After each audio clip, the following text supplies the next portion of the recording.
Everyone, it's Roger and James here from the DisKingdom podcast. In this episode, we're going to be talking about awards. Last week, we had the Golden Globes. We've also had the BAFTA nominations announced as well. And we've got Oscars coming up in a couple of weeks. It's that time of the year where we get all the Oscar movies. And one of those kind of things that keeps coming up, and I kind of say this quite a lot pretty much every year in it, is how quite often I find that these award ceremonies don't reflect on what I tend to watch. There are a lot of movies I don't tend to, and suddenly get loads of awards. But also Disney don't tend to do very well at this time of content. Usually Pixar picks up the best animated. They get nominated for best makeup, best hair, best science, best special effects, best sound, all the kind of the technical stuff. But on a best director, best actor, anything like that, Disney just as a whole tends to get a big snub.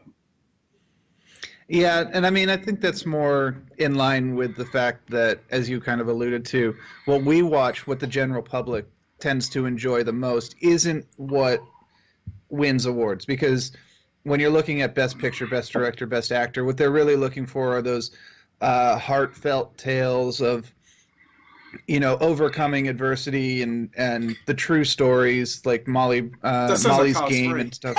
Oh, yeah. Yeah, Cars 3, the great overcoming of whatever the cruise. The problem is, there's a very specific style of movie that tends to win these award shows, and there's nothing wrong with that. It's they're artsy and good quality, and they tend to be very good movies. And also sometimes a bit boring. And they can be a bit boring, but. But that doesn't mean that they're wrong to pick those movies. It's they're trying to go for like the movies that are most about the advancement of cinema or something like that, which sounds pompous, but they've got their priorities, we've got our priorities, and they're not exactly the same. So they're not wrong, but at the same time, Disney is not making these kind of movies. They're not pushing all of the movies that win Oscar. We call them Oscar bait movies for a reason. They all come around right at the end of November, middle of December. Yeah, January. If you look at the nominations, almost like at least half of them or more have come out in the last month and a half. Yeah. And I've seen most of them. I've seen a lot of the ones that were nominated, and they're very good movies. But at the same time, more often than not, if I'm given the choice to sit down and watch The Darkest Hour or Molly's Game, or then The Avengers, Infinity War, or Black Panther, I'll more often than not go to the other one because I'm kind of just want a little popcorn thriller. Also, for me, a lot of those movies don't tend to translate well to being at the cinema. They don't need that thing of... There's no benefit to seeing them in the cinema. You can see them on at home, rent them, etc. Showing this for... there's a lot of these movies that like Disney don't do well. It's very noticeable the last week with the nominations for BAFTA and the Golden Globes of how well Fox are doing. Fox do a lot better in this with a lot more serious movies, which actually in some ways makes a little bit more sense for why Disney are going after this, because it's a market they did that whole Touchstone, Miramax, they had all of that, and then they kind of shoved it all to the side and quickly realized, by the sounds of it, that they've kind of realized that they left a massive gaping hole in the market that they weren't tapping into. Yeah, so on the one hand, obviously, they found a lot of success with the Star Wars movies, the Marvel movies, their own animated classics, their remaking of their animated classics in computer animated classics with live-action elements. But,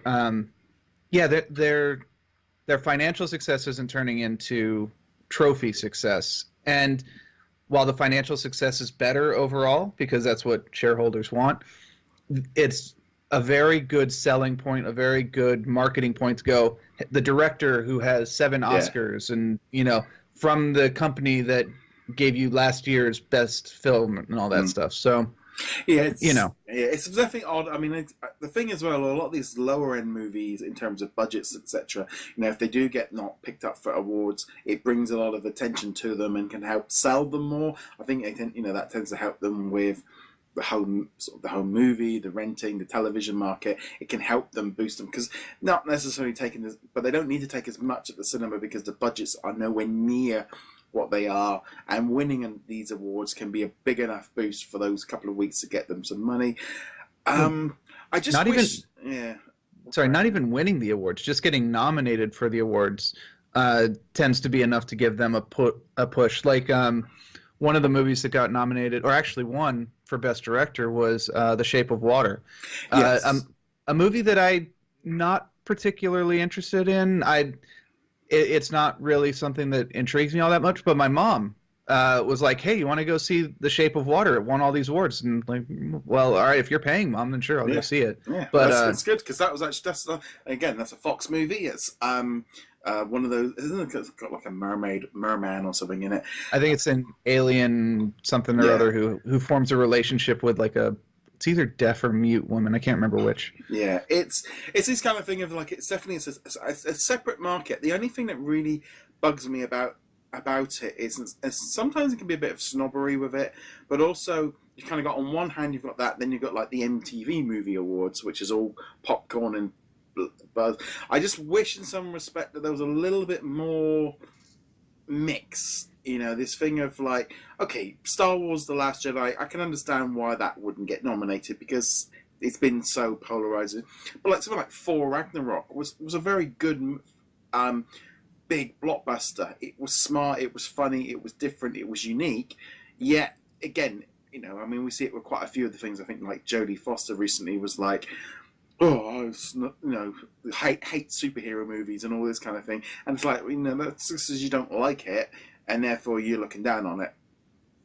But again, it's going down to having different priorities in what you're looking for. The Oscars, the BAFTAs, all this stuff, they're looking for a specific type of movie. And Star Wars and Marvel, Wonder Woman, etc., they're not the kind of movies that the critics are like, yes, these are amazing movies about overcoming adversity or, you know, motivational praise to the sky kind of stuff. And yeah, it can definitely come across as snobby, but you know, different audiences, different objectives. You've got the MTV Movie Awards. You've got does Nickelodeon still do the Kids Awards? I don't even know if they do. They're always sliming some. They're always sliming somebody, but there's that, and then of course there's always the Razzies. You know, you can walk home with a lovely Razzie if you want. Yeah, it's just a kind of odd thing. I think sometimes we're like, you know, the amount of things that kind of get shoved in, and it's like anything major blockbuster very rarely does it kind of get sort of slid in there, and it's just very noticeable of like Disney been nominated for one, but Fox got nominated like 9-10 times, and you're like, okay, you can see where that kind of kicks in. But I just thought I'd just sort of pick your brains over what you thought of it. Yeah, I mean, it's like I said, it's all about perception. It's all about what the critics want, and it's different from what the general public want. It's always been that way, all the way back to 19 blankety blank when they started doing those. It's always been, especially I think it's the Golden Globes, but maybe also the Oscars, is very much the industry itself patting itself on the back about how good of a job they're doing. So it's kind of that thing, like you say, it's almost like the thing of this is what we want you to watch. Stop watching all this other stuff that makes Billy. But then on the other hand, you start going, well, hold on a minute. If all of your movies are, if the top 5-10 movies of the year at the box office aren't even being represented, you have to start going, well, you're giving awards out, but you're ignoring what the actual people want to watch. You know, people don't want to watch maybe necessarily a foreign animated movie about Vincent. Doesn't tend to do very well at the box office. It might be, it might actually be, I mean, I've not seen it, but it could be absolutely groundbreaking and be amazing, but it doesn't get out there. Whereas that's true. But at the same time, awards aren't about what's number one at the box office. They're about the ones that push the medium forward, or, you know, what the critics think will push the medium forward, etc. And at the end of the day, most of the movies that are nominated, and most of the movies at the box office, will be forgotten within a couple of months. Yeah. It's one of those things where it's actually pretty rare to keep in mind who won what from year to year. Sometimes it's obvious. Yeah. But then you've got like Titanic, where everyone knows it. Honestly, like we did watch La La Land a couple of months ago, and we were just like, oh, really? We didn't get it. But we were like, is it over yet?